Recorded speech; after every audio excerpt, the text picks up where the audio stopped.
he goes to the same camp since he's been like 4. Every half term, every Easter, every Christmas, and it was like £400 a week. So £400 it's actually a not week that bad for me as a It's single person it's an income. amount of Yeah, money. I guess. Yeah. That's my raving money.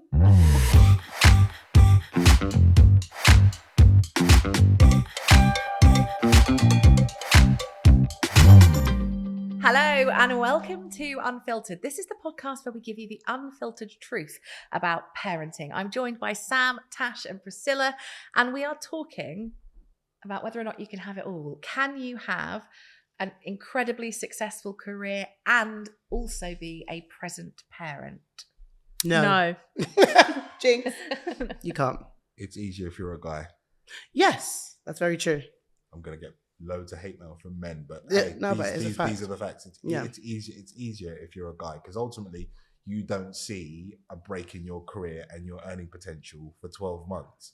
You just have to try and function at a level, despite the fact, like I said in a previous episode, that your life is fundamentally changed. Whereas I think listening to the conversations I've had with my wife in particular, trying to do it all to a standard that I feel like society puts, and if I'm mansplaining, please throw something at me.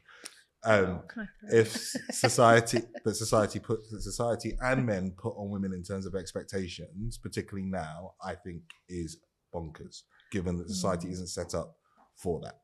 I think there's a flip side to that as well, though, where there's an expectation that dads should miss out on things, that dads won't see things. Yeah, That's true. Yeah, We've normalized it. It's normal. Like I would say the new normal of having flexi work and people working from home has changed everything, because I never saw bath and bedtime. I got home and the kids were already in bed, and I would get the 90 seconds in the morning as I'm rushing out the door to go and catch my bus and my train to work. So you literally effectively become like a bit of a weekend dad. The new kind of normal, as they say, allows you to at least be around, so I can nip off slightly early, go pick them up, come back, finish off a call or finish off a piece of work, and be there for dinner and lunchtime. But I know that I'm lucky in that, because also my earning potential has still continuously gone up with the whole Cosy Lives situation that we've got. Whereas you've got a year out, work changes drastically, and then you go back and you're trying to find your feet.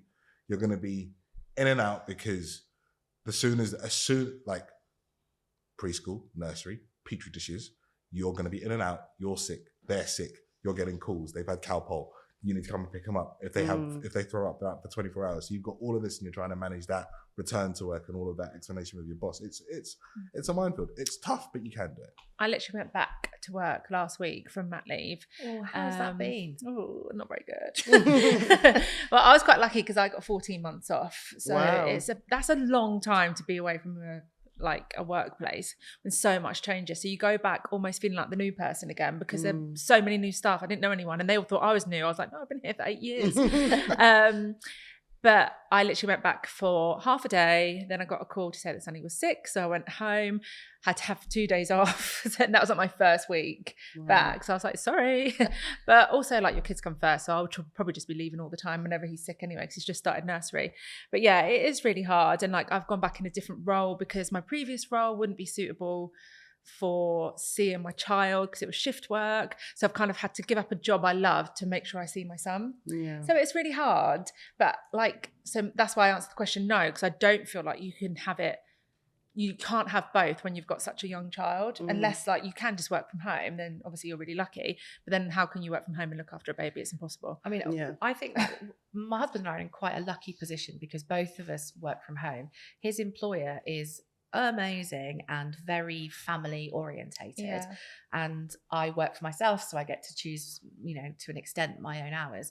But and it does mean that, when there are special mentions in school assembly, we get to both go to those things in the morning. Nice. And we're both there at the school plays and at sports days and all those things. But the knock-on effect of that is, if I didn't have kids and if I took the kids out of the equation, would my business be further ahead than it is? Oh God, Fact. absolutely. Would my husband probably have gone for a slightly different job that would have meant he might be spending more time away. There might be more travel. There might be, absolutely he would. But it's, you have to make, you have to choose one. choices. You have to choose something, and you can choose all of one or part of both. And it's hard. I'm the kind of parent of now and future. So sometimes you live for the now, or sometimes you live for the future. I, as a single parent, I have to live for the future. So I have to say, I have to have this job. I have to work this many hours so you can have a better future in future. But I actually explained this to my son as well. And that he would say things like, I want to see you for dinner. I can't see you for dinner this week, but I'll schedule in for next week. I'm joking. But I mean, so he understands it. So in my last job, I could run home and get there for dinner. Now I've just started a new job. I can't see him for dinner anymore. So we've had to make different compromises, knowing that I see him less in a week, but see him more during the weekend, or I don't go out on Friday nights. That's we've agreed on this. Don't go out on Fridays, but you can go out on Saturday morning. He's got all his clubs anyway. And then we go and do something really fun. And then we have movie night and we're chilling, That's the compromise. Yeah. So I like drinking during the week, basically, now. So I've turned, that's how it's changed my life. It is compromise. Like, as my daughter's got older, she goes to after school club and she starts saying, why am I always in after school club? Can't I come home like one evening or a couple of evenings? So we're looking at like, how does that work? Because yes, there are days where I can potentially clock off early and go and get her from school. But then it's like, I'm going to get you home to effectively either sit you on your laptop for an hour and a half, because I need to sit in front of a laptop for an hour and a half, or I need to stick you in front of a TV for an hour and a half. You'll actually be better off being at after school club, because you're going to do a bit of your homework. You're going to get a meal, as opposed to just, granted, you want to be in your own space, but you're just going to be there without any kind of interaction or actual quality time, which is just tough. But I want to find the that have sold this utopian dream of balance. Yeah, and it doesn't exist. I think as a woman as well, going back to work after you've just had a baby, where your whole body is different, or your hormones are different, you're just like physiologically a different person, and you're expected to go back into full-time work, and basically they expect you to be this person that you were before. It's just a myth. Like, I'm used to being with this little person 24 hours a day, 7 days a week since he was born. And all of a sudden you're like snatched away from them, chucked back into this environment. And like, you're expected to like do work. I was like, I haven't even spoken to other like proper adults about anything apart from babies for so long. And like, it's just depressing. I hate it. It's so hard. And I think it's hard as well. Like, I've had so many conversations with friends about making, in inverted commas, the choice about, do I go back to work now? Do I take longer off for maternity? Do I never go back? What is how can anyone even afford that? Firstly, like, times have changed, and I think if you're able to bring a family up on one income, like, well, the feet photo, that's what I'm doing next. But I mean, I think that's incredible. Like, that is, I just don't understand to the grindstone, hard bloody work, because with two incomes, it's still tricky. Like nursery fees. Insane. Yeah. And it's so annoying because like even this month, the amount we've paid, and he's been sick twice, and then his 2 nursery days fall on Christmas and Boxing Day. Just like, I've paid more than my rent for you to go to that place for 4 days. 100%. And it's like, what? It is crazy. It's daylight robbery. It is. Yeah. It's even I think it was half term, and I had to go to work, so I was like, what am I gonna do? He goes to the same camp since he's been like 4. Every half term, every Easter, every Christmas, and it was like £400 a week. So £400 actually a not week, that bad for me as a single person income. I guess. That's my raving money. That's my table money. It's your personal life. I can't go out anymore, Yeah. But luckily, when you're cute, men buy your drinks. But do you know what I'm saying? So I've had to spend a lot of money on just making sure, on making sure that he's not bored with grandma. Do you know? Yeah. Because I can't give it to my mum for a week. That's sad. She's boring. So I'm going to pay for you to go somewhere fun with people your age and live your best life. And after that, I've got to pay for an extension because I finish late. Yeah. I've got to pay for the extension in the morning. Yeah. Because I go home, start early. Like, I feel sorry for the kid. Yeah. Like, when do you see your mum? Do you know? Yeah. But it's either that or the money. Yeah, it's like the government are like forcing you to go back to work by like cutting maternity leave, full pay. Like, I mean, I was quite lucky. I got full pay for 6 months, then it went down, and then the last 3 months you get nothing. It's like statutory or whatever it's called. It's like the government are almost forcing you to go back to work like before you're ready. Yeah. Like they want people to like go to work instead of staying off, but it's just like how are we supposed to like pay for everything and go back to work and spend time with our kids, be good mums? Like it's impossible. It's also the way that the workplace changes when you go back, because even if the management of whatever organization you work for are excellent and on it and highly supportive, if you're the member of your team who is off because kid's sick this week, now you've picked it up. They see you differently. They as well, see you differently. And they're like, the mum. You're an annoyance. I don't tell the truth. I And never say it's because my son's sick or I'm sick. It's also I just like got run over. I was like guilty of it before, like when I didn't have kids, and there would always be someone that left early to pick up their kid, or I've come in late because I needed to drop my kid off, or I can't come in because my kid's sick, and I'd always be like, oh God, not again. But I get it now, and it's actually the truth. They weren't lying. And so like they probably see me like that now, like, hold on, hon, it was your first day back and you're off already. But it's like, my kid comes first. I don't care about you guys. But then you want to grow as well. So if you leave on time, if you don't try and do any extra, then you fail and you don't get promoted. So what do you do? Well, I found that conversation really awkward with my bosses. Like my wife kept saying to me, like, why don't you request flexi time, or why don't you say to them, you're a parent, you need to be able to get a little bit more flexible, like starting a little bit early so you can help me with like drop off and pick up, so that it's not all on me. And I'm there like, how do I even broach that subject? Because I'm not the person that's had the baby, though. I've had. In reality, I've had the baby. Lie. You shouldn't have to. You're still a parent. It's the perception of men that we're just supposed to crack on. It's not fair. And it's like you sit there, and I'm sat there with my boss, and I'm nervously going, is there a way that I can actually request some flexi time? Because I literally, and it maybe it's the way that I've been brought up in terms of what masculinity is. It's like, why am I asking for help for something that I should be able to manage apparently. I think there's also an argument to be had about how quite often, and my husband and I have this conversation all the time, in the workplace, historically, as a woman, I have had so many situations where I have seen men get roles that I should have got, but there's no penis here, so sadly that job was not allowed for me. But there have been lots of times, in that throughout my working career, and obviously as a white man, my husband has not had to have that to deal with. If he's good enough for the job, he's got given the job.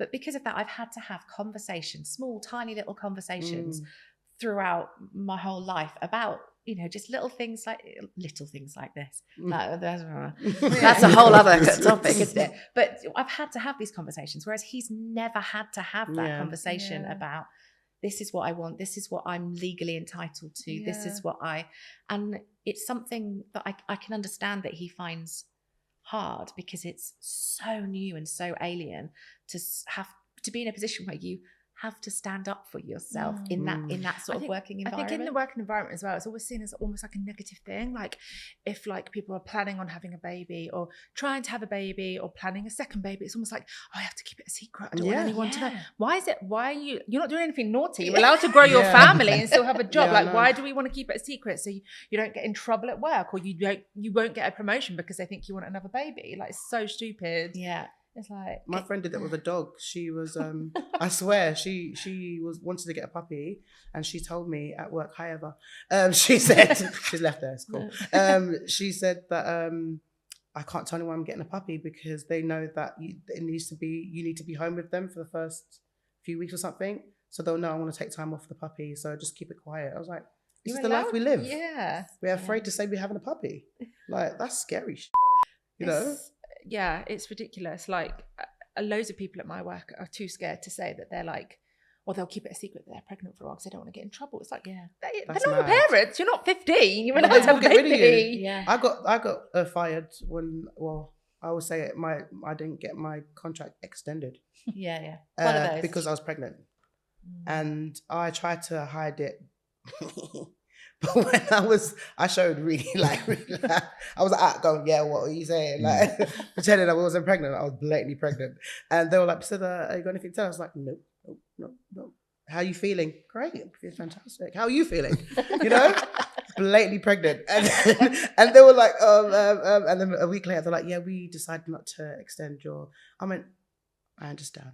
And I just, You should have said you're pregnant, because then if they did that, you could have sued them. I couldn't, because I was only working there for 5 months. So I never passed anyway. So you before you pass. So they got me they got me at, it was 5 months and 3 weeks. They got me as 5 months, 1 week. And they did it on purpose. Oh. You know who you are. I think it's tough because it's also like, as you're learning who you now are as a parent, what is it in your life that matters most? Now, obviously, like bringing up your kids, making sure that they're healthy, that they're stable, and or working your way out, and also balancing that with what are now your career aspirations, because you probably prior would have worked every hour underneath the sun to look good and be that due diligent person. But now, like, you know that you have to clock off because you have to get to preschool or nursery by 5:30, 5:45, or you're getting the scolding look from the carers, and not just that, you're getting the fee. On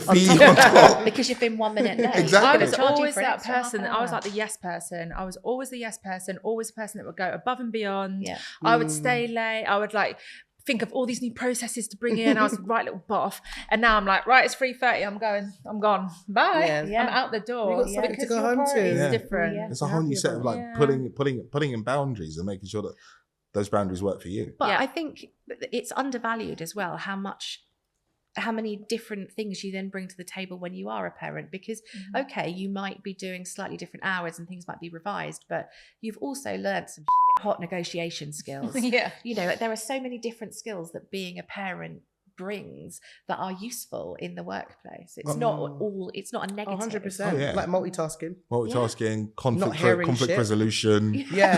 Like, project when management. the office is really loud and everyone goes, they can't hear their calls. I'm like this. Good morning. Priscilla speaking. How can I help? And I'm always chilled and calm. And they're like, why is she okay with this? I was like, I can't hear you. Do you know?